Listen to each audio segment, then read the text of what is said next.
ప్రకాశం జిల్లాలో మరోసారి భూమి కంపించింది. ముండ్లమూరు మండలంలో సెకను పాటు భూమి కంపించింది. దర్శి, ముండ్లమూరు, తాళ్లూరు, కురిచేడు మండలాల్లో వరుసగా 2 రోజుల పాటు స్వల్పంగా భూ ప్రకంపనలు రావడంతో స్థానికులు భయాందోళన చెందుతున్నారు. నిన్న ఉదయం 10:30 గంటల సమయంలో ముండ్లమూరు, తాళ్లూరు మండలాల పరిసర ప్రాంతాల్లో 3 సెకండ్ల పాటు భూమి కంపించింది.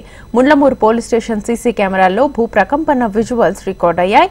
దీని తీవ్రత రిక్టర్ స్కేల్పై 3.1గా నమోదైంది.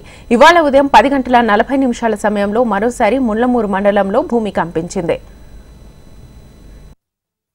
ముండ్లమూరు, తాళ్లూరు ప్రాంతాల్లో భూ ప్రకంపనలు రావడంతో గుండ్లకమ్మ నది అంతర్గత స్వరూపంలో చోటు చేసుకున్న మార్పులని స్థానికులు చర్చించుకుంటున్నారు. దర్శి నియోజకవర్గం చీమకుర్తి పరివాహక ప్రాంతంలో గ్రానైట్లు వెలికి తీయడంతో భూ అంతర్గత పొరల్లో చోటు చేసుకుంటున్న ప్రకంపనల కారణంగా భూమి కంపిస్తున్నట్లుగా స్థానికులు భావిస్తున్నారు.